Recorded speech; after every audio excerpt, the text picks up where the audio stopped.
Well, welcome on in, friends, to the WoW walkthrough with myself, Mama Moon Tears, or just Moon Tears, or just Moon. This month's WoW walkthrough, we're going to be going over the War Within Season 1 dungeon mechanics. So that is the 8 dungeons that we're now seeing in Mythic Plus and above. Um, I'm going to try and keep this down to about 45 minutes, but it's going to be rough. There's just a lot of information to cover. I do want to start off by saying this is a great intro to the dungeons. If you are looking for a huge masterclass that covers all of the details of every single mob, and you want to spend about 45 minutes to an hour just researching each dungeon, I really recommend the Quasi videos on YouTube. I can't say enough about the information that he gives. It's very thorough. But I also understand that time is of the essence for some people. You might not have 6.5 hours to watch videos. Maybe you only have 2 hours a week to game. And during that 2 hours, you actually want to be gaming. So this is a great, like, in the middle ground of between watching no videos at all versus watching, 6.5 hours of video. So that's why I created this presentation. I'm not trying to replace or replicate what Quasi is doing.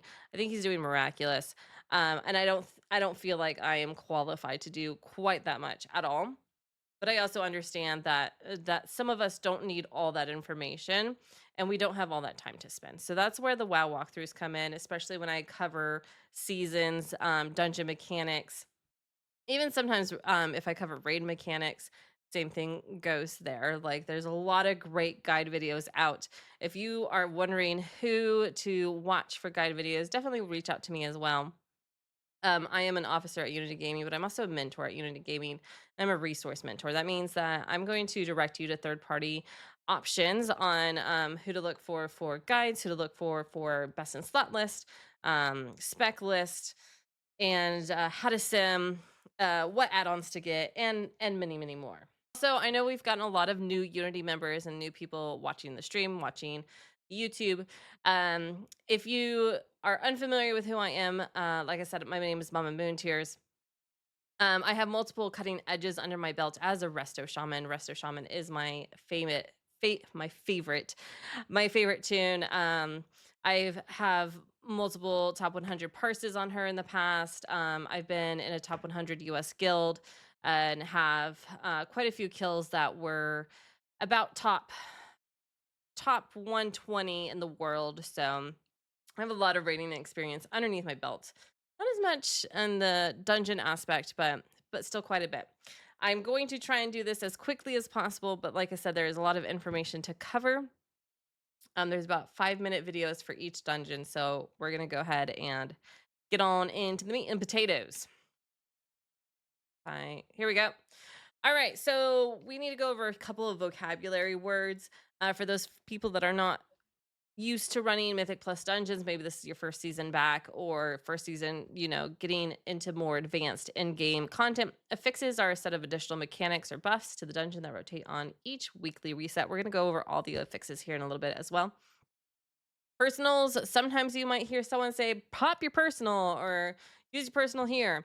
It's also referred to a personal defensive. I'm not talking about your personal DPS spells. Like, I'm going to trust you to know when to use those. But if a healer is asking you to pop personals, it's that they're wanting you to pop the personal defensive. Each class and spec has an ability that reduces personal damage taken. Using these during opportune moments could prevent personal death and or reduce added healing stress to the healer, allowing the dungeon to run smoother. And you time that key. Add-ons is something that I specialize in quite a bit, but third-party clients that Blizzard has allowed to make in-game adjustments with visuals, timers, data collection, and more to enhance the player's experience.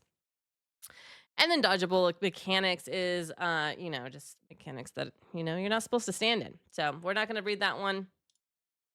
We're going to go ahead and get into the add-ons. Some of these might be familiar, some of these might be new. I've even added quite a few myself this season. Details, I think a lot of people are very familiar with that. That's where you're able to see what damage you're doing, what heals per second. But something that people don't realize, it also looks at deaths. This is a great tool to use maybe after you've done running the dungeon and maybe you died once and you're not sure why. You can pull out the death count and then click on yourself and it'll show you the damage done to you and the healing done to you for like that last 3 or 4 seconds before you died. Deadly boss mods or little wigs, big wigs. This is going to give visual and audible timers on boss mechanics in the dungeon. GTFO, you're going to get a loud and obnoxious warning. This is a great one to have. Sometimes I have to turn mine off, not going to lie. Sark last expansion was one of those examples. Mythic Dungeon Tool. This is a great visual that the team can pull up. It's a great thing for tanks to use, but you can basically map up the entire dungeon. So I've seen a lot of tanks go through, map all of their dungeons out, and then whenever they get into a new group, maybe you're pugging, they will send that map over so that you can see exactly what's being pulled each time. And then you can also see like if there's different routes to take, then you're able to see and pre-plan what way the tank is going to go. That way you know ahead of time where the best spots are for your cooldowns, where the best spots are going to be for healing cooldowns, for hero, etc., etc. Omni CD is one that I just recently added this season. I'm loving it. It's a visual add-on that allows you to see all of the cooldowns from your party members. And you'll see in my videos, it's off to the left of my party frames. This is a great visual to have because, especially as a healer, it's great to have because I can see when someone pops a personal. If I have someone that's really low, they've popped a personal, I'm not going to use one of my own healing cooldowns to heal them. Instead, I'll just direct heal them. Whereas if they don't pop a personal, then I know I need to use a healing cooldown. Or watching the tanks. If the tanks run out of cooldowns, I know that I have Spirit Link ready to go for them. But it's also good to see, especially like if you're an augmentation evoker, who to buff when, because you can see when they're rolling their DPS cooldowns. One thing I really liked about Omni CD though, it is ready to go out of the box. You literally just have to turn it on. I had to flip it on the side of where it was on my party frame, but that was the only adjustment I've had to make so far. I might add a few defensives in there that I've noticed it's missing, but it's not a huge deal. It's a good one for the tanks to have too, or anyone that is able to do any type of external to a party member to save their life. Radar IO Mythic Plus is the tool that I was saying doesn't work for me right now. Usually you're able to scroll over each of your party members and see their IO rating on them. So you can see if there is a carry in a pug group. You can see if someone is very well experienced to the key versus not experienced to the key. This is a really great tool to have when you're pugging. If you're with a group of friends and you already know the level that your group of friends plays, it's not a big deal. The reason why I recommend this, especially when you're pugging, is, just being aware of what's going on in the group. If you have a carry, don't be surprised if the dungeon runs a little bit harder, or there's a lot of instances, especially towards the end of seasons, where people are running their friend on an alt, and the alt ends up, performing just as well because their eye is just missing because they just haven't had time to run those keys on that. Warp Deplete is the timer that I uses. The one thing that I'm loving about Warp Deplete right now, when running with some friends, is their timer keys was not showing the percentage that the mobs give. So Warp Deplete is working on whenever you hover over a mob, you can see, their name, some other weird stuff that I don't quite understand. And then it shows a percentage of how much when you kill that mob, it's going to add to your percentage. And then plater nameplates. I cannot stress plater nameplates enough. I ran um I ran quite a few seasons in the past without plater nameplates, but I really recommend it. This tool allows players to customize and change every single nameplate on every single mob in the game to be a customized look. Y'all, we all know we don't have enough time for that, and that's why I really recommend, once again, Quasi. Quasi has a nice plater profile, and that's what you're going to be seeing me use in my videos. They are color coded. He has all the explanation on how to download that plater here, and once again, right out of the box, ready to go. You just need to download plater profiles to your Curse Forge or whatever add-on manager you use, and then follow his tips here for just follow step number 2. You can get audibles if you want. I don't use them, but if you're still struggling after having the platers, then I would definitely recommend starting there. But the color coding is if it has a red nameplate, that means you've got aggro. This is especially huge for healers. There was multiple times during that last key that I was running live where the little ads were coming out of the last boss in Grim Patrol, and I was running towards the tank because I could see the little red marks, the red nameplates coming at me, and I'm like, nope, nope, I got to get near my tank, make sure that he can get them off me quickly. All right, light purple nameplates are normally regular moms that don't have a special mechanic or rule to them. There's a teal light blue nameplate. These mom do a frontal. I've seen quite a few people have different frontal add-ons or macros that help with that as well. And then the pink nameplates are casters. There's a yellow cast bar. This is an interruptible cast. It's encouraged to be interrupted, but you need to watch out for the orange cast bars. Those are the ones that you really make sure you must interrupt. If you miss an interrupt on an orange cast bar, it can be detrimental and could cause a wipe and then cause you to break the key. There's also a pink cast bar. I've noticed that the pink cast bars have usually been on mobs that have the teal light blue nameplate, and you can't just kick them with a regular kick. You have to like knock them back or stun them in order to interrupt them. So just a heads up there. And here's an example of some of those cast bars. So up here we got that regular purple. These mobs are not important at all. And then we have two casters here. We have a sorcerer and a mardet. Please excuse my pronunciation of that. The sorcerer is a yellow. That's a necrotic bolt. It does a little bit of damage, but it's not going to kill you. This rasping scream, though, that is a fear, and it fears everybody. So you definitely want to get this orange cast versus this necrotic bolt. And then coming over here, we have this golem is that teal color, so he does do a frontal. As you can see, he was in the middle of a cast, and we used a stun totem in order to interrupt that. All right, getting into the affixes. I tried to lay this out as clearly as possible. Um, Starting at +2 and going all the way through +11, I realize that looks like +2 minus +11. So starting at +2 mythic dungeons all the way through +11 mythic dungeons. That means once you hit this +12, you're no longer dealing with these. There's 4 different times that rotate, so you can only get one of these per week. You have Ascendant, which approximately every minute 10 interruptible orbs will spawn in. If their cast completes, mob receive a stackable haste and movement speed increase. If the orbs are interrupted, your party receives a stackable haste and movement speed increase. This is the one that we had last week, friends. I'm not sure which add-on did it, but it made it sound like glass was falling whenever they spawned in. Void Bound is periodically a void emissary spawns and that empowers nearby mobs with a stackable damage reduction buff. Upon killing of the void emissaries, your party will gain a stackable 20-second buff that increases critical strike and reduces cooldown rate. Y'all, we haven't seen this one yet. It'll be either next week or the following week that we'll see this one. This is going to be a mob that you hard swap to. You need to kill this mob ASAP because basically the damage that you're going to be doing to the regular mobs is not going to be as bad as much because they're getting that stackable reduction damage reduction. Oblivion periodically while in combat, crystals will spawn in that travel towards enemy targets. If mobs soak the crystals, they receive a stackable damage reduction buff. If players soak the crystals, the party receives a stackable buff that increases mastery and leech for 20 seconds. This is what we have going on this week. So Ascendant was last week, Oblivion is this week, and then Devour is the other one that we have not seen yet, which is periodically Void Rift is cast on party members.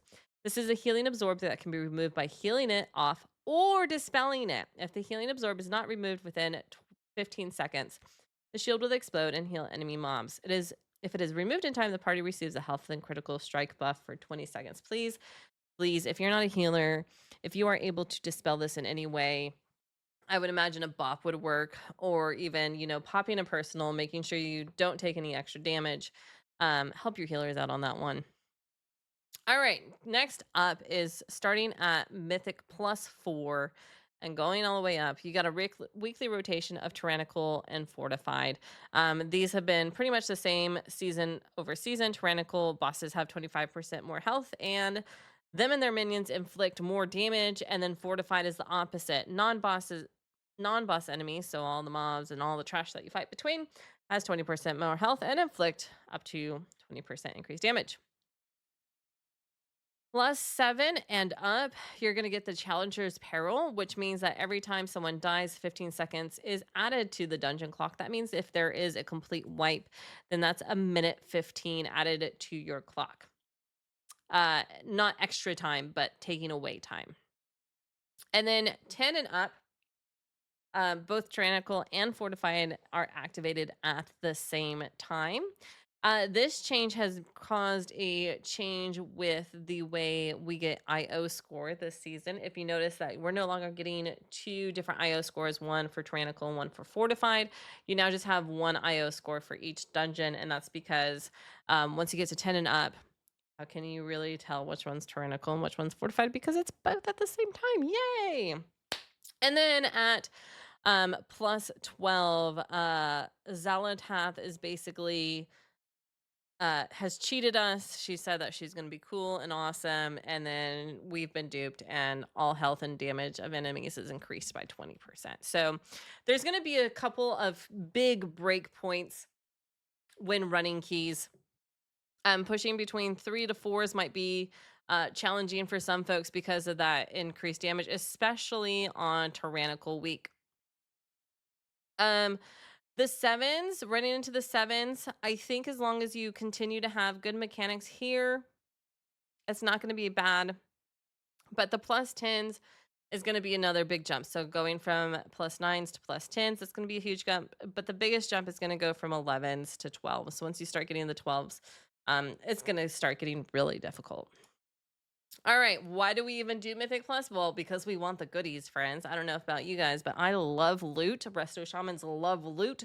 Um, so let's look at the loot table. Over here on the far end of this is what we're looking at. Mind you, this was first created when this was still PTR, so ignore the delve loot because some of that's still kind of questionable too. Anyways, while running keys, if you run a +2, you're going to get the veteran gear. Your vault is veteran gear. Starting at level 3, you already start getting heroic gear in your vault. Starting at level 4, you do start getting the heroic crest. But you don't start getting a heroic gear drop until you hit level 7 keys.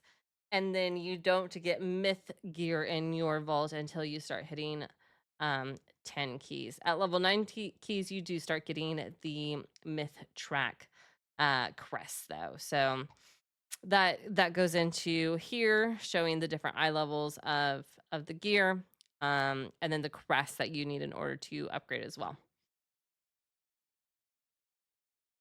All right, friends, we're getting into the videos. I'm going to try and keep up with them as much as possible. But let's go ahead and get started. So this is the first boss in Arakara's City of Echoes. As you can see, she's already doing an AoE.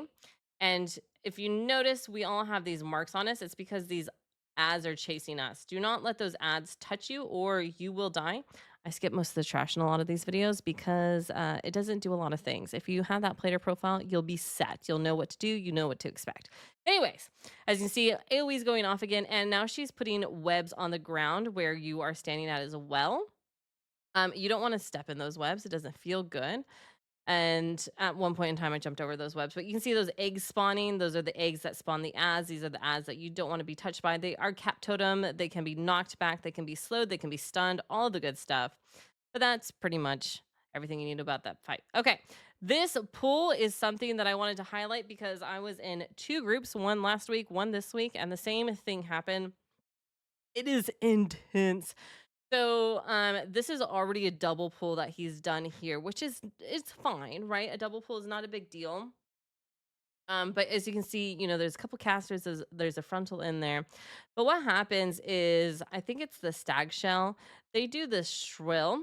Yep, our alarming shrill. And if that goes off, then that's going to bring anyone in. You can see that we did kick that, but this pat just happened to come in, right?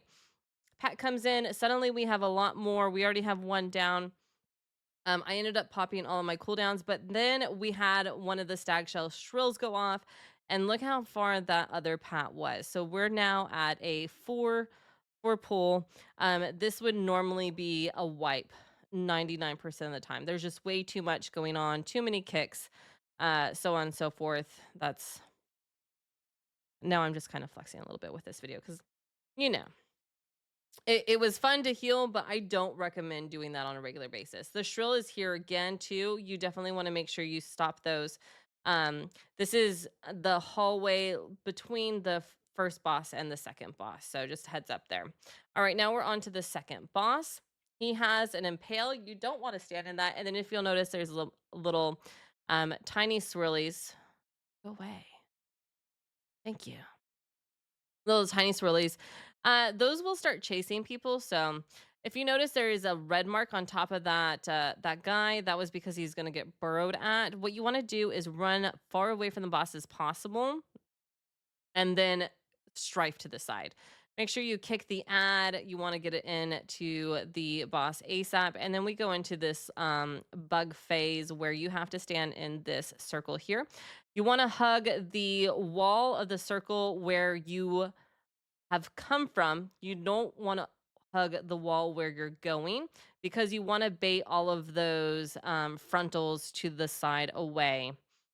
And then here was an unfortunate situation with those orbs, and my cap totem was down, so I wasn't able to do that. But difficult times, but we survived that. And if you follow that idea, so here I ran away first, and then I moved and I jumped. I think he might have still hit me, but I might have had defensive rolling.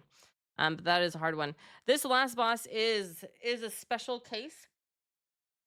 She is difficult. You drop those on the ground. As you see, these blood workers run around. They are a one-shot mob. You just need to target them with any spell, and then they will drop. When they drop a purple pool. As you see, we're spewing out some green stuff that it's going to turn into waves right there. Try not to hit each other with your waves. Try and spread out appropriately. But you'll notice that the room is filling up with these purple pools. Now she's doing a cosmic singularity. You need to jump into one of these purple pools. The grasping blood is a result from the purple pool. You will stay stuck there until you interrupt that mob. So you want to stay stuck until this cosmic singularity goes off. Otherwise, you will be gripped into her. See how that guy was gripped in and then shot out? Here, I'm going to blast those away and I can start moving again.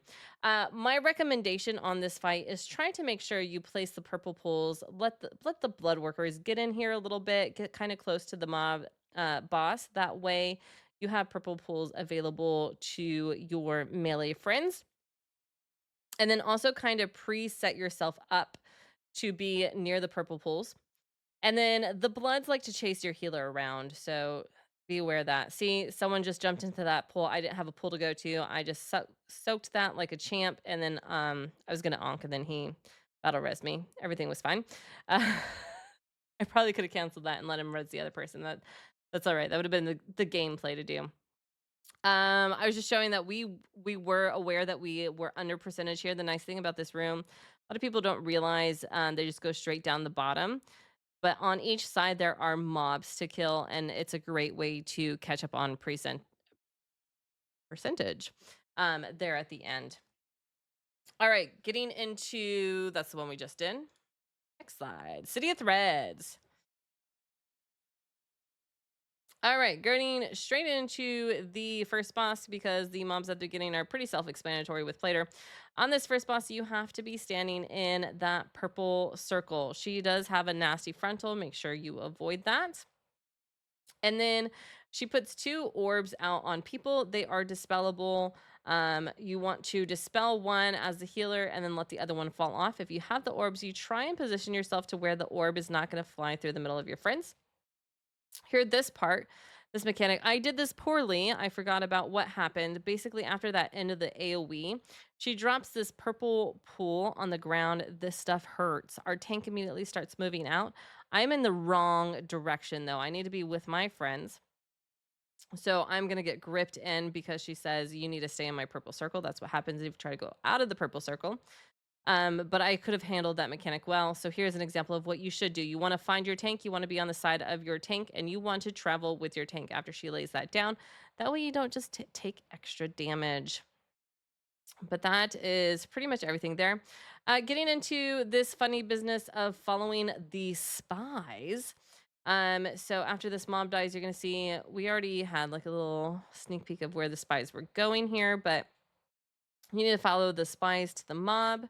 Um, there's some maps that you can see where all the spies go. That guy's already pinging like they're in here, and I'm just like, well, I already committed to here. But what happens is you come in here, you'll have an extra action bar button if you're the first one there, and then the spy pops on out. I just see my little one in the background. That's hilarious. Once you do that a couple times, it's 4 times, I believe, then the spider queen will come assist you open up this door. It only works on this side, so make sure your map looks like mine. Go to the other side, the web never opens up. But getting in to here on this boss, these are twins. They do similar spells. One of them sits there and throws knives for a while. We got a nasty frontal from that guy. Don't stand in it. And then they do spawn these little purple swirlies on the floor. They hurt. Don't stand in them. These are the orbs that we're dealing with this week. You can see us handling those. But then you get huge purple circles on the floor, and then you see these blue, those blue arrows we had over our head. That means we're about to have knives thrown at us. There's an extra little knife throw mechanic there. You don't want to stack those up because you don't want to take double of those. It will one-shot you. As you can see, that alone brought us down pretty hard. So do realize that. And then we're doing the dashes here. They do normally like to do the dashes back and forth a few times, and then they'll come back together. This is a tank mechanic. That's why you kept seeing us stack up on the tank. It's not because we were a melee heavy group. Excuse me.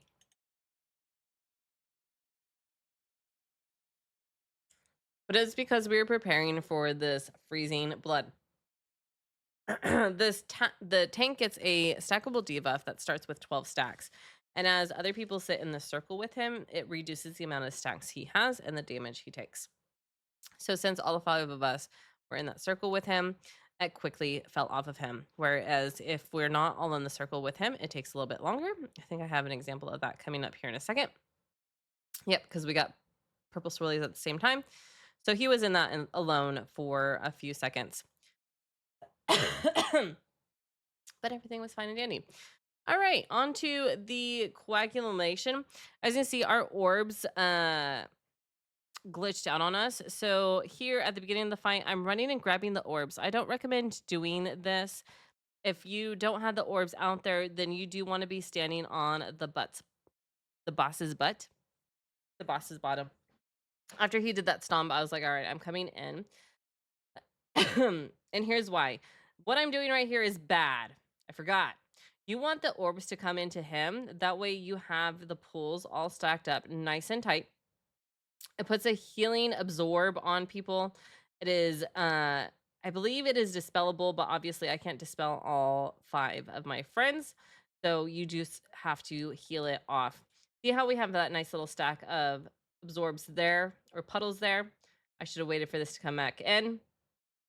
Because otherwise you're just gonna run out of room. You'll start seeing that already, that we are running out of space to go. He does do that AoE. This is definitely a heavy healing fight, as well as the last boss in this dungeon as well. All right, once again, our orbs messed up. I decide to go run and get them, but she does place these purple balls on the ground. I'm going to show a little bit more information on those here in a second after I run out and grab our orbs. Once again, I probably shouldn't have done this because our rogue ends up dying just from rot damage. So here you can see those orbs did move.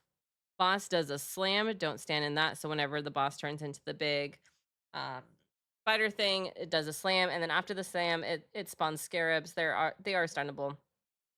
You'll notice that these purple orbs keep moving. You can see where they're going. Like there, that's where the purple orbs are going to, but you can't see which one's moving there. So when that happens, you want to make sure that you're not standing between where the orbs are at and where they're going to go. Notice how every time I strifed to a farther location, I didn't strife in between because otherwise when they move through you, they do hurt as well. Um, during I think it's umbilical weave, um, you get rooted to the ground. There is a weave that needs to be DPS down. You want to stack for that mechanic. And then once my friends kill it, I'll be able to move again. Once again, you can see the orbs going. I try and move on the opposite side of where they're coming from. Don't stand in the circle with the tank, you will die.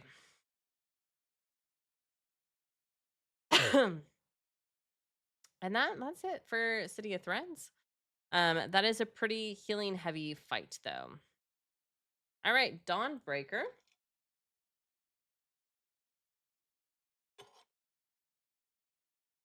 This is the mobs when you first start the dungeon. All the mobs that are fighting NPCs do not give count, so do not waste your time on them. You want to kill this one group first and then keep going. You want to get on the boat as soon as possible to start the RP for the boat, to start the group going. So you can't grab any of those. I mean you can, but they're just not going to add to your percentage. On the same thing with the boat, all of the mobs on the side, those do not add any percentage, so just kill the mobs in the middle. And then this is the fun part, flying off to the boats, killing the mobs there. Once you get the mobs down, then a little bomb in the middle is gonna show up. You just right click it, and then you get back on your dragon and go to the opposite boat. Make sure that your tank lands first. After you do that, then you come back to the main ship and you're gonna start facing the first boss. She does shadow bolts. Interrupt them if you can. If you can't, it's not a huge deal. But she does this beam that you do need to not get hit by, otherwise it will hurt. And then after she does this beam, she's gonna do this weird casty thing. She's gonna hit Pal and myself with it, and we drop these big purple puddles on the ground. Tanks, you want to move her away from the purple puddles. Look how the tank moved that away, because the next time she does the beam, we need to have space between or from the boss to do that. Now she's doing her darkness comes. You want to get off the boat. You want to stay far away from that. If you think that you're out of it, go just a little bit further. I've seen quite a few people that were clearly out of it when looking at the screen, but got one shot out in the middle of nowhere.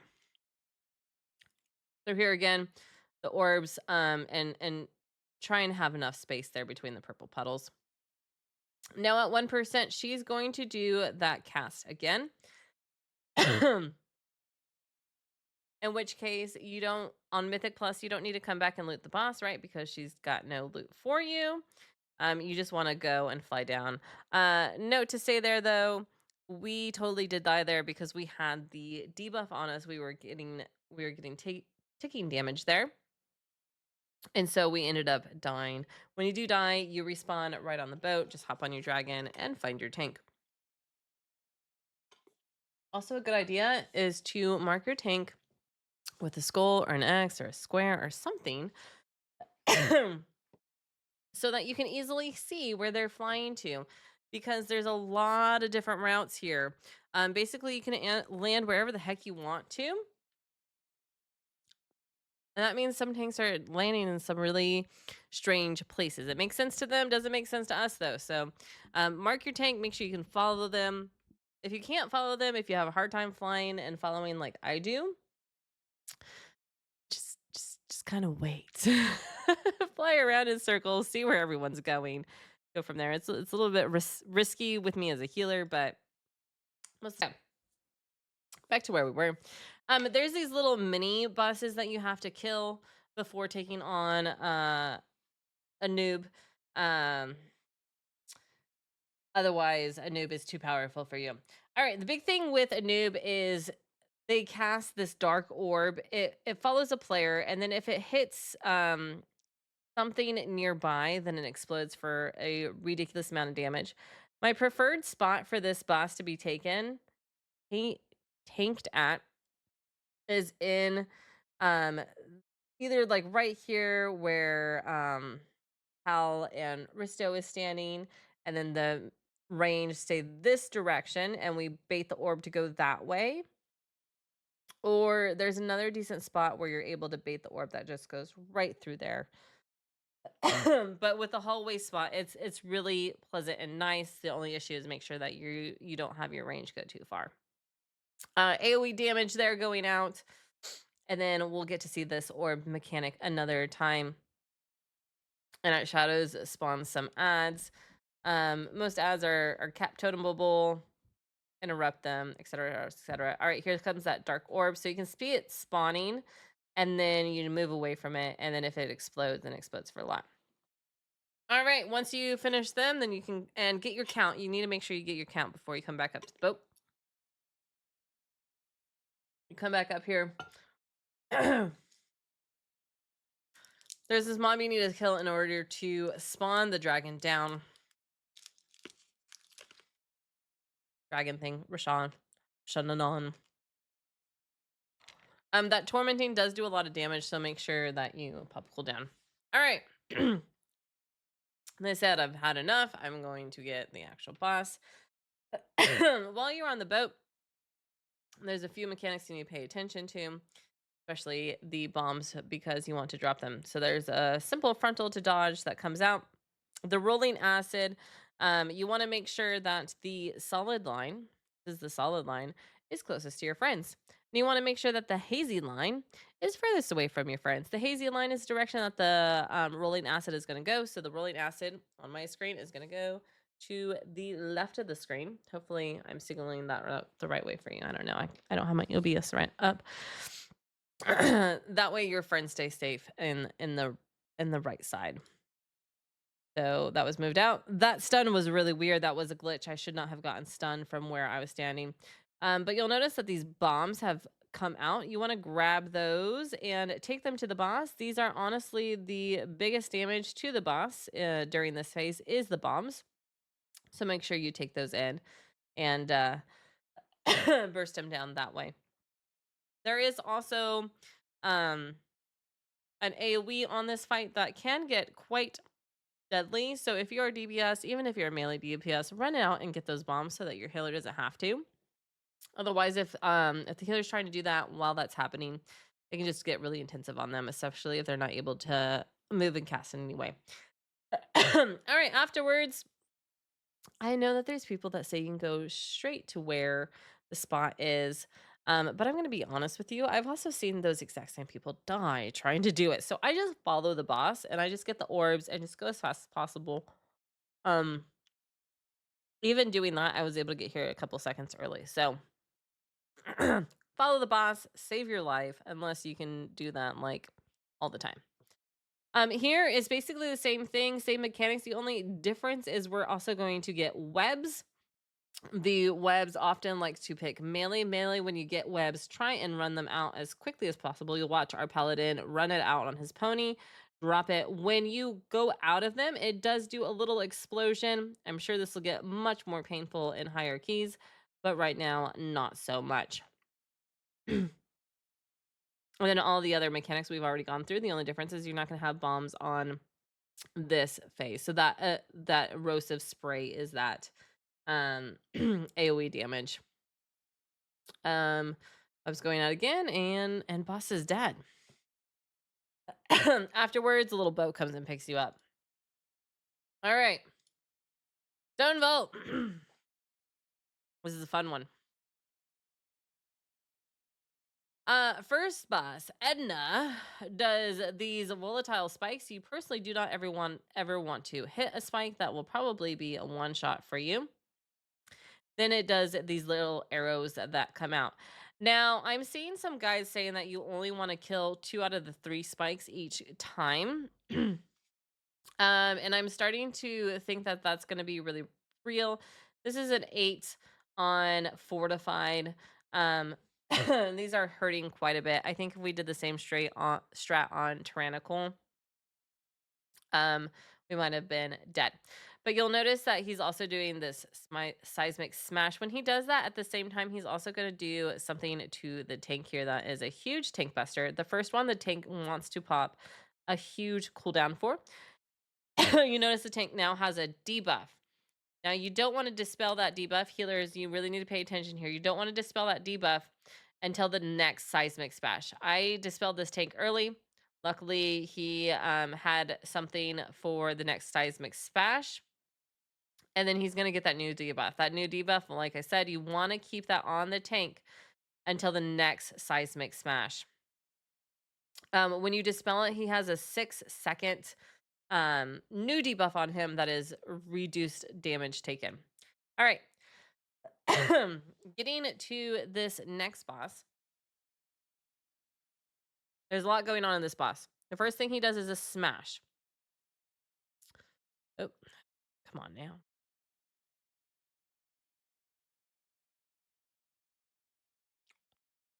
All right, here's that smash he does. He's going to spawn crystals. When you kill each of these crystals, they do a huge AoE to your party. You want to make sure that you single target these down, even if they're clumped up. If you kill 2 of these at the same time in a high level key, you will absolutely wipe your group. So make sure you kill 1 at a time. There's a lot of add-ons right now that are marking them with school, X, and square. Try and just make it a priority to go to school. Shortly after he does that, he does the ring around himself. So that's a great opportunity for Melee to come out and kill ads anyways. And then these black blue orbs on the ground are from this mob. This is not one of the affixes. This is a different mechanic. You want to have at least one of these orb debuffs on you because it's going to help you kill the shield when he goes into his intermission phase. As a healer, you also want to have at least one of these orbs on you because it's going to help you heal during intermission phase. It adds a damage debuff to the shield and it adds a healing buff to you as well. So let me see. I'm going to soak 1 or 2 of those there. Yep.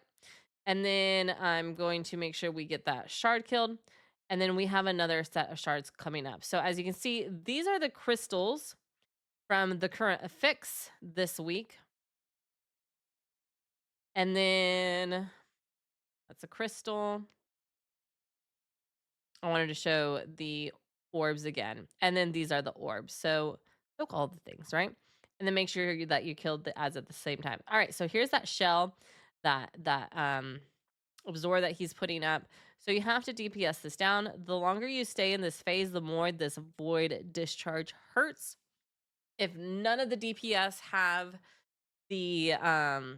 gotten one of these orbs, this one, then it's going to take a really long time to go through this phase. Also, if you don't kill the crystals before he goes into this phase, then the shield he has is going to be bigger, meaning you're going to be in that phase for a long time. During PTR, when we didn't know what we were doing, there was one time where I was doing over 1 mil damage and I still couldn't, or over 1 mil healing, and I could still not sustain the group through it because it was just too much damage for too long, even popping on my cooldown. So be aware of that. And it's the same thing every time. Crystal smash happens first. That's where the crystals spawn. Then he does an AoE smash around him. Kill his crystals. After he does the AoE smash, he's going to spawn some blue-black orbs. You want to grab at least one of them. He's going to then spawn another set of ads. Kill the ads. Another set of blue-black crystals. And then into intermission phase.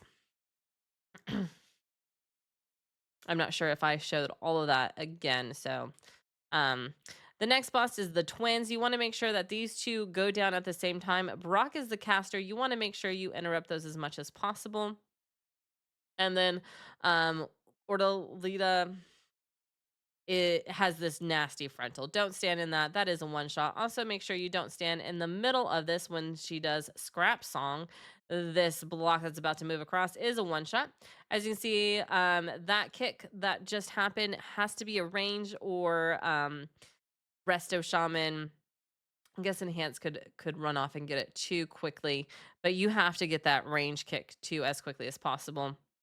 Our tank did something interesting here by moving to the metal before they ignited the vents.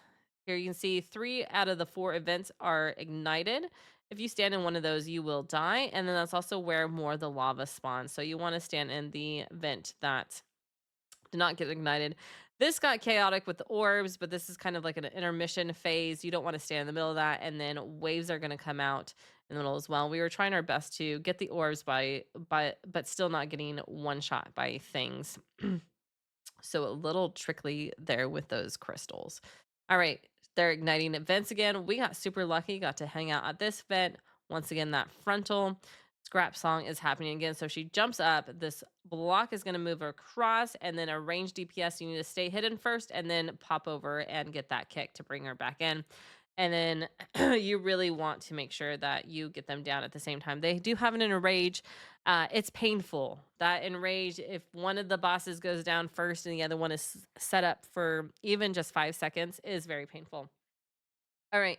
I'm showing these mobs because I've seen a lot of people get one shot by this frontal. It's kind of a frontal. It's a shield stampede. They target somebody and then they stampede after them. There's a very clear arrow though, but don't get hit by them. They hurt. This was Oh, I thought there was an example of them being one shot. All right, next. Ooh, oh, we missed it just by a hair. These little guys. This is leading up to the room to the last boss.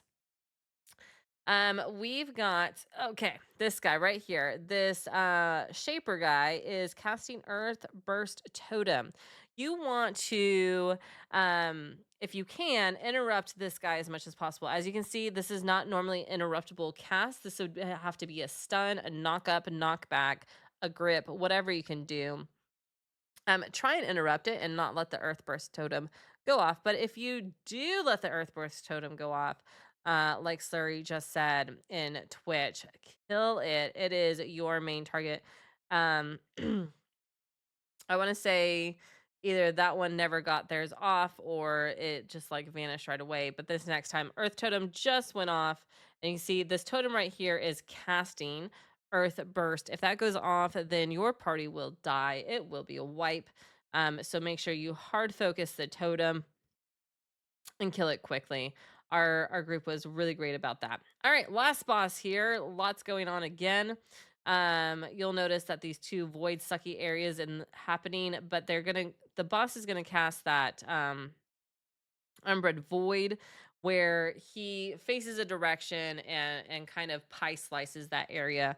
Right now, while he's in the center of the room, it just looks like a quarter. But if he was like starting over here and casting it this direction, it would absolutely cover up the majority of the room because it's just that pie slice there that he's doing. Next up, everyone's gonna get a debuff. When you get the debuff, it's gonna start doing ticking damage to you. Um, Shortly after, you're also gonna get these purple circles on you. When those purple circles expire, they're going to drop a void circle on the floor that you cannot stand in. You want to make sure that you are on the edges of the room to drop your circles. You want to keep the middle of the room as clear as possible. Um, and then also you want to make sure that this little weird icon there, that is the other one that's the ticking debuff. The only way to remove that is if you go to one of those void sucky in portals. So here, you're doing the pie slice. I still have mine. I'm taking quite a bit of damage here. So I'm going to go over and drop this. It's going to remove that ticking debuff, but then next I got this. So I wanted to stand out here, drop that in the far outer banks, and rinse repeat. A quarter of pie slice, everyone got their debuff.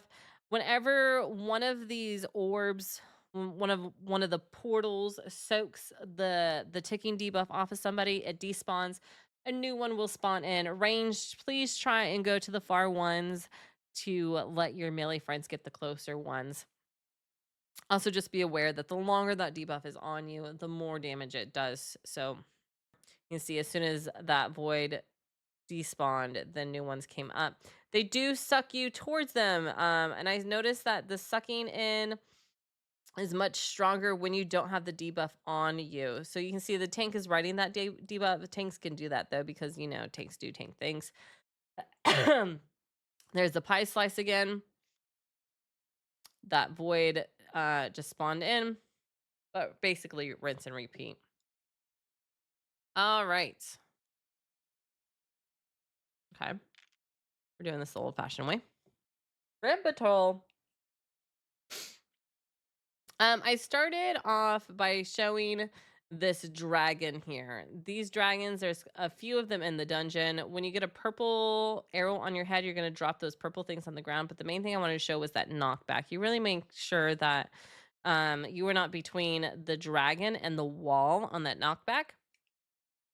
Excuse me. You want to make sure you are between the dragon and a wall during that knockback. If you are between the dragon and like the open space where the bridges are, if you get knocked into that open space and fall down, you die.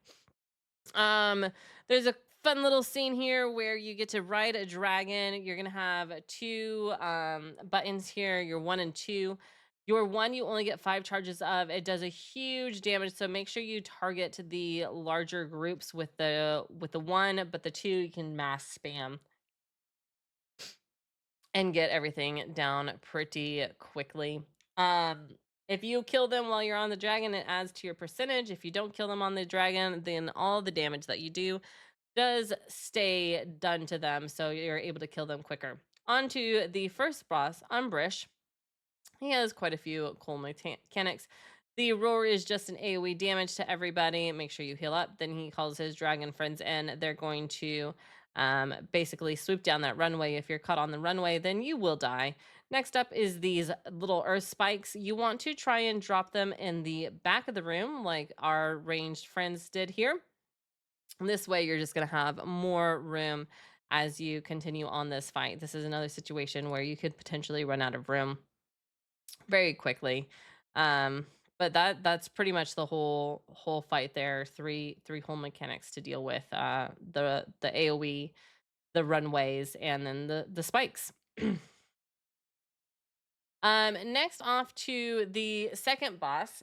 In this situation, we only cleared the mob here. I really recommend trying to clear as much of this room before you fight the boss, because he has these fire things, and we'll show them here in a minute. But basically, you want to give yourself as much room as possible. Otherwise, it can turn into a really tight DPS race. So pulling in here, the first thing he's going to do is a frontal towards someone that's going to drop lava on the ground after this AoE. So as you can see, we're all trying to clump up together because we're trying to bait everything in the direction where we can't go. So there's that frontal. As you can see, the stairs kind of make it look funny, but basically that whole section out here is no longer usable. More AoE to heal through. And then you'll notice that all of us are kind of standing on this line. That's on purpose. Here in a second, we're going to get some red arrows on our head. There we go, because he has one. We want to drop that where we've been, not where we're going. That way, these huge pools of fire that's about to come out of us are going to, they're going to spread. There's nothing you can do about them spreading, but we want to give us as much room out there. And then as the tank runs away, if the boss reaches the tank, he will one-shot him. The boss is spreading some more fire out on the ground. So this just becomes a DPS race with how much room you have. You want to just be really conscious of where you're putting your fire. So that bait was a really bad bait and really cut us off. Here I jumped across and I dropped a wind rush for Kissy to try and get out. And then here in a second, we decided to drop our circles into the hallway. We didn't want to reset the boss on accident, but we were definitely running out of space there. Next up is the third boss. This is not the boss. This is the pre-boss. Please don't pop your cooldowns on this guy. All right. Oh. Why does it do that? Stop doing that. Okay. Getting back into this. So he's going to summon a Shadow Flame. You want to hard swap to the Shadow Flames. Make sure you kill them quickly. They are stunnable. They are slowable. They are everythingable. I must be clicking somewhere funny. But if they hit you, if they are targeting you and they hit you, you'll die and AoE will go out on your friends. As you can see, there's also this healing absorb debuff. It is dispellable. You can also heal through it as well. All right, now the actual boss is coming. Once he comes down, you can go ahead and pop your cooldowns. This is a true dragon, so he does do a frontal flame breath. Luckily he doesn't do. They used to have 12 tail swipes too back in the day. I'm showing my WoW age.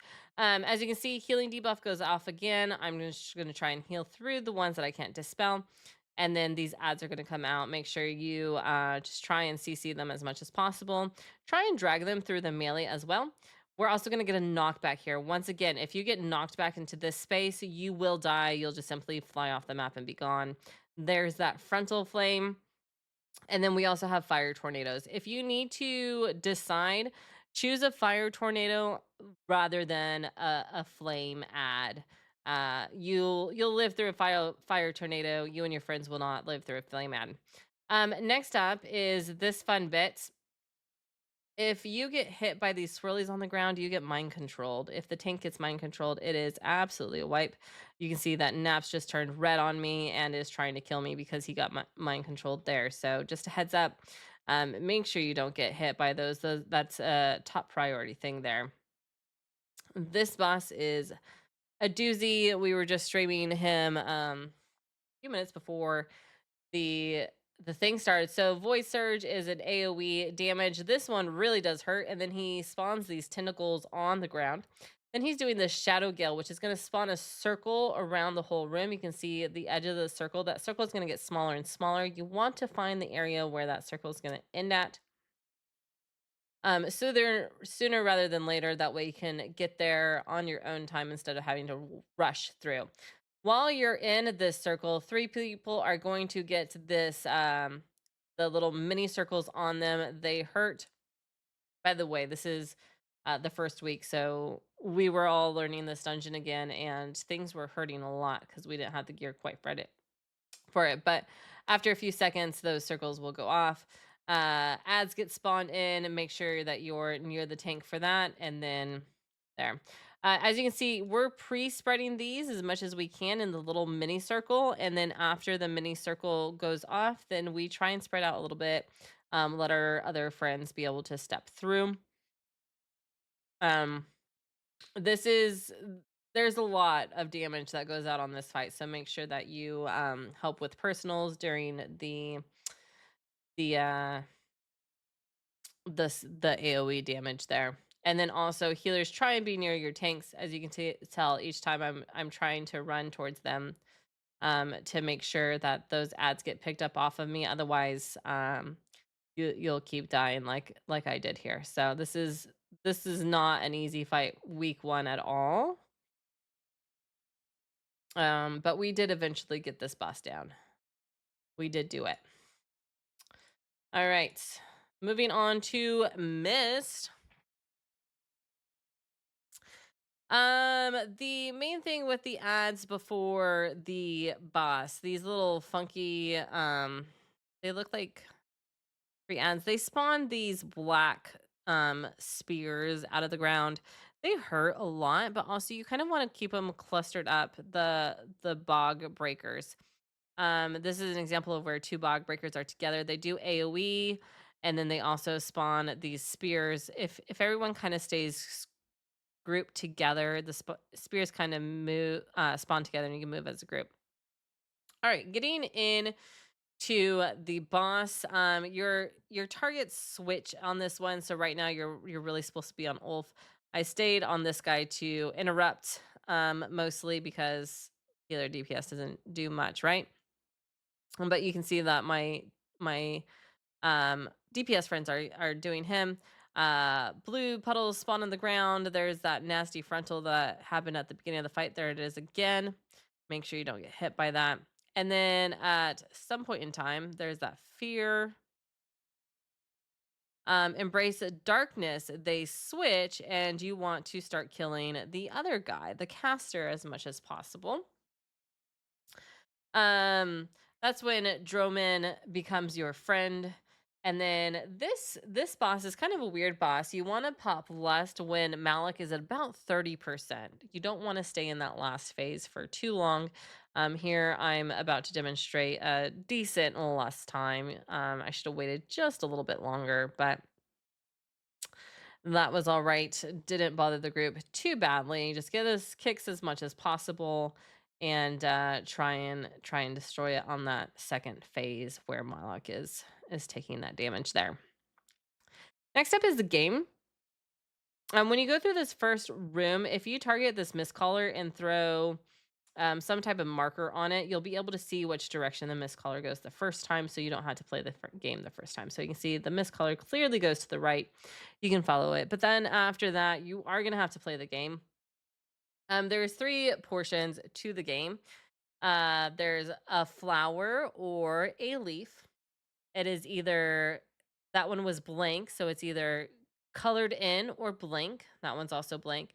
And then either has a border or doesn't have a border. What you're looking for is for one of those three things that is not the same in all of them. So, like, if you have three leaves and one flower, you go through the flower. If you have three with a border and one without a border, you go through the border. The thing that's kind of complicated is the healers are supposed to try and do this when the group is killing the ad. I struggled. I've been struggling, but once you get to the boss, you play that game quite a few times. Once you get to the boss, you're going to play the game on the ads as well. Miss Color does this dodgeball on you. You can see all of those arrows were pointing to where a player was standing, and if you get hit by one of those, it is quite painful. Next up, she's going to spawn in this little fox thing that's going to chase you around. If you get hit by the fox, most of the time you're going to be dead. Some people are able to live through it. The fox can be slowed, can be stunned, can be gripped, etc., etc. But the DPS do need to switch over and just kill the fox and get it out of the way. All right, now we're going to the game, the guessing game. Same thing here. So here we had, I don't know, all of them weren't colored in except for this one. So that's why we did that one. As you see, the fox spawned in again.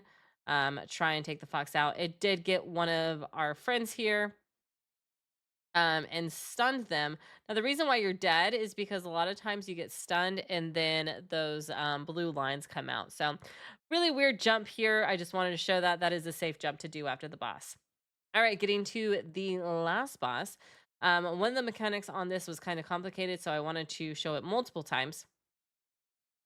This is the poison drop mechanic. So I kind of sped this video up and showed the poison drop each time. So basically, every time it does the poison drop, it follows the pattern that you've taken. So each time the amount of poison drops increases, and it also follows the pattern that you took. So if you took 5 steps during the poison drop the first time, that means your pattern is going to get really crazy. You're going to fill up a lot of space.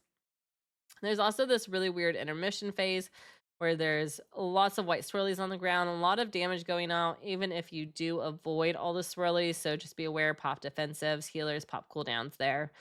There are ads that spawn in periodically that chase a specific target. Try not to let them get to you. I was trying not to let them get to me. But also, you saw there for a second, there was a blue line connected to the tank and 3 players, one of them being myself. Just run away in the opposite direction from each other to break those lines.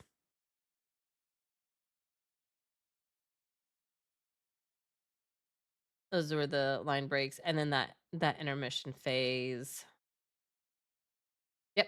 Okay, that's where we were. So that those blue lines, in order to break them, you just run away from each other. And then poison is going out. And then rinse and repeat here. I wanted to show kind of the timing of the boss here because I did all of those poison drops there. So as you can see, like the further into the fight, the more poison drops go out. And then here we're gonna get some odd ads spawning in that are fixated on myself. That was that.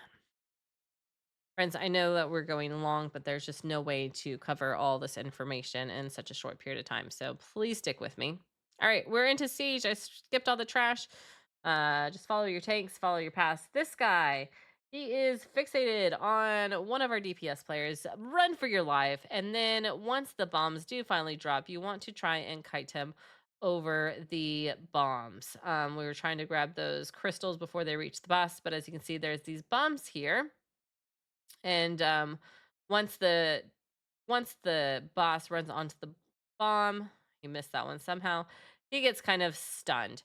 If one of these bombs goes off, then it explodes and it hurts for a lot. So if you have an absorb immunity, one of the bombs is about to go off, and the tank or the boss isn't about to run into it, then go ahead and just jump on it so that your party doesn't wipe. There's a couple of phases spots here where there's these guys up ahead that are going to shoot at you. It's best to let the tank do that. They pop an immunity, they run forward, and they scare the mobs away. If you're not line of sighted, you will get fired at, and it hurts a lot. That's what happened to that guy. This is one of the spots here. It's a kind of narrow hallway between the first and second boss. After that, the ads are pretty self-explanatory. You don't stand in bad, etc., etc. There used to be a cheese when this dungeon was during Battle of Azeroth, where if you had that red arrow on your head, you wanted to bait your bombs onto the mobs that would do damage to the mobs. That cheese no longer works this season.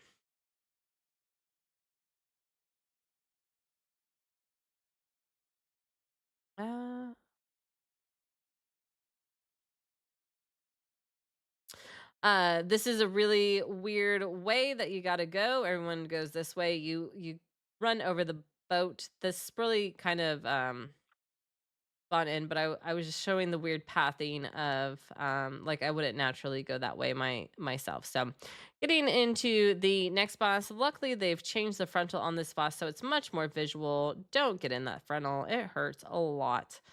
Um and then there's some AoE damage, just some shoots on the tank. This is a little bit of a heavy healing fight. Everything kind of feels like a heavy healing fight though right now because I think this was week 1 or the beginning of week 2. Everyone gets these little red arrows on their head, drops some bombs down, and then the boss jumps up onto the deck and spawns 3 mobs. After you kill the 3 mobs, then one of them is going to drop a gun. You use the gun to fire at the boss in order to bring her down. In the meantime, she's gonna keep doing that AoE barrage on you. I tried to get a good picture of the gun. I wasn't there. I was later. Once again, that frontal is much better. Here's that gun on the ground. Yep, that little green thing right there, and then they're gonna go and pick it up and then shoot it towards the boss.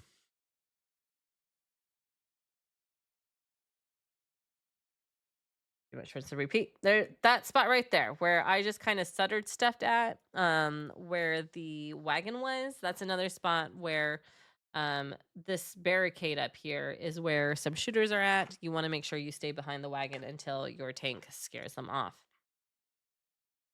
Going on in this little corridor, there's bananas on the ground. I fast forward this a second. Yep. After we kill these mobs, you can clearly see the bananas on the ground. If you step on the bananas, you will get stunned. Do realize that you're gonna run around this building and then up, and then upstairs. Up the stairs, bananas can spawn as well. Here's the next boss.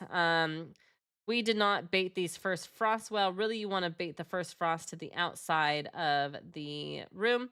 He then does a conal smash on the tank. And then after that, you want to get near the statue because there's going to be waves of water that spawn that if you get hit by the wave, then you are going to die.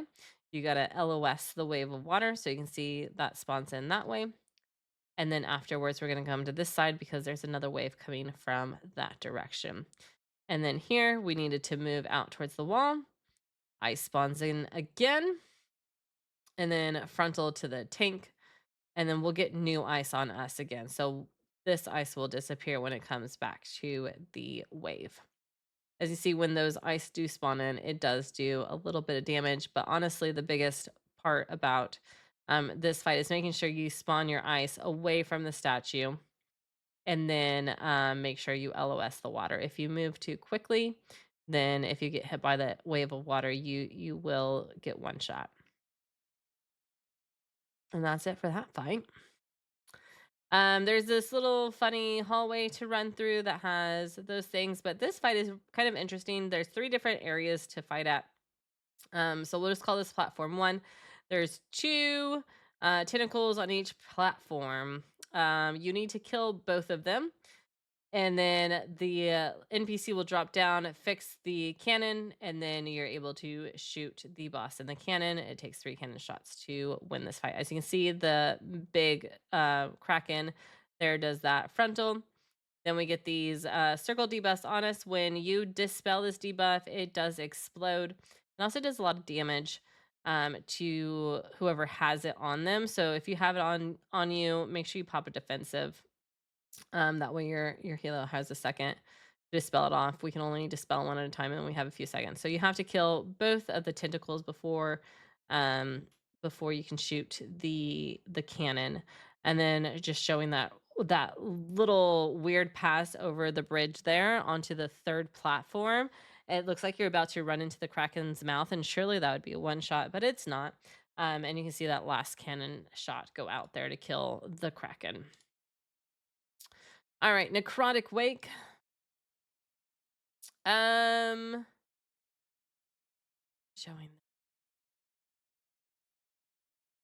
This is one of the first couple pulls of necrotic wake. Now we're doing the boss. I don't know why I showed those mobs. The boss. You want to make sure that you are always standing where you came from.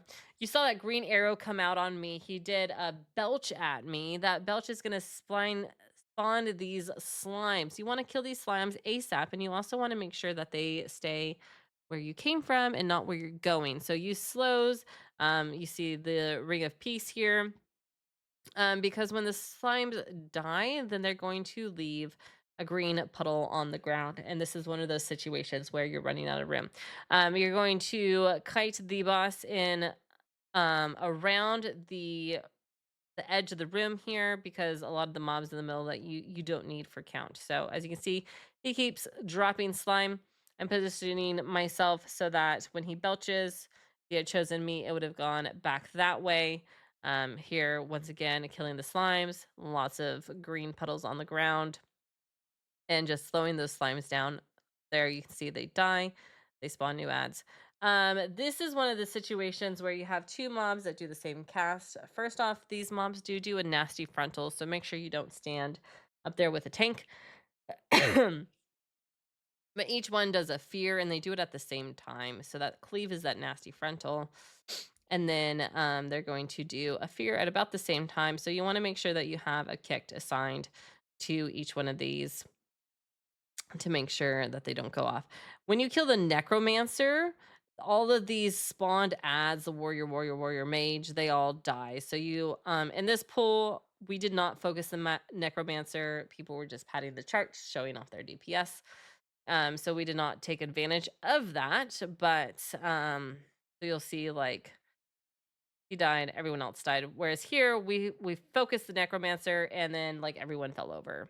It wasn't that we hit it wasn't that we hit somebody's whatchamacallit, killing blow shot or whatever. It's just simply once the necromancer dies, all of those ads die. So single target the necromancer, get them down as fast as possible, get all those ads down. There's a couple pools there that has the necromancer. Skeletal monster is like a mini boss that we just skipped over. He just does this pull in.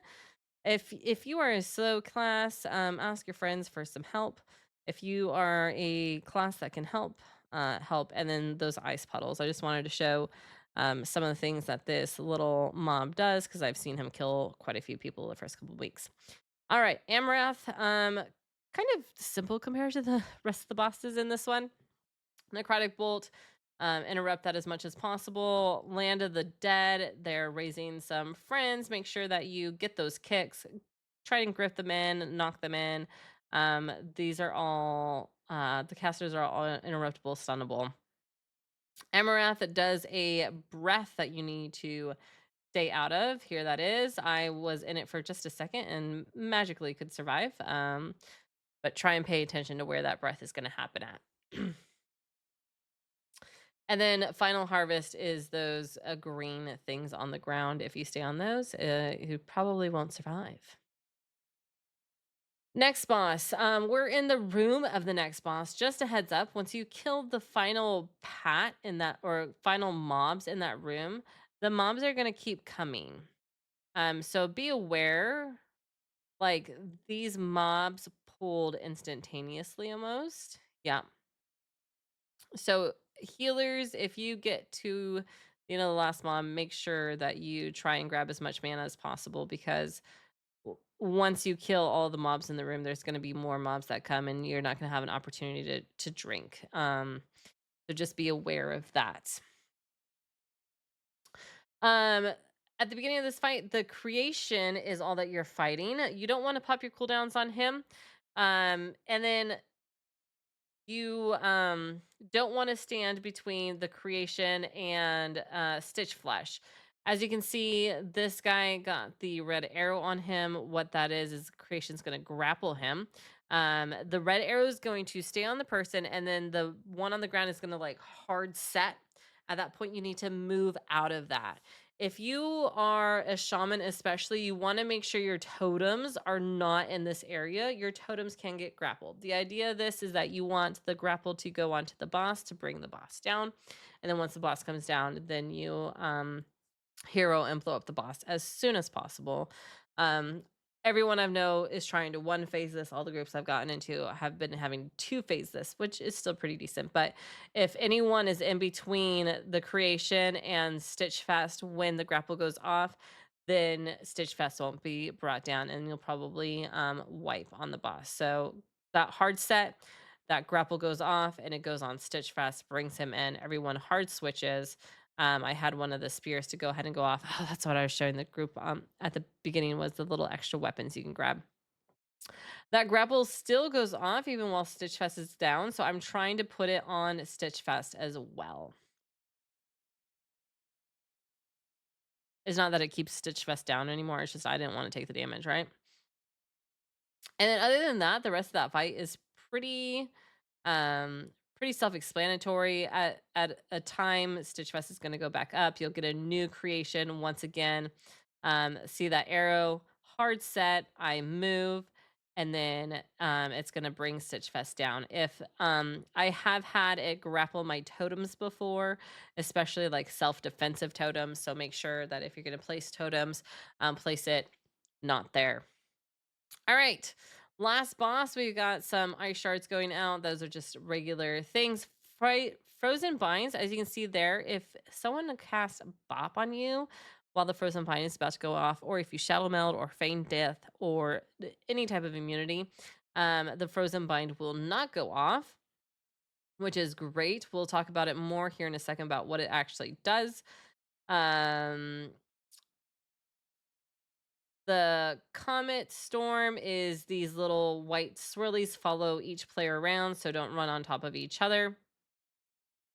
Pretty simple to do as long as everyone kind of stays spread out a little bit. A little bit harder if you're a full melee. All right, so here's the ice binds. It's on this guy. Everyone needs to run out of the circle before it gets dispelled. If you dispel it while they are in the circle, then you will harm your friends.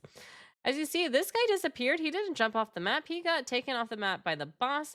I personally don't know what that phase looks like. I've heard you got to run through some things and kill some things. So then you saw a Valkyrie came and dropped him off, and that guy ran off in that corner. Why did he do that? Because he's got this little debuff that's going to fall off on him, and it drops that ice puddle. You don't want to drop that ice puddle onto the boss.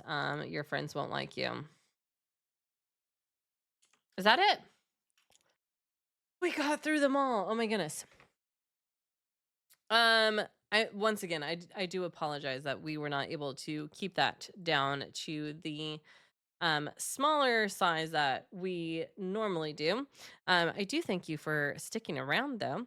If you like this content, would like to see more, if you are watching on YouTube, make sure you like and subscribe.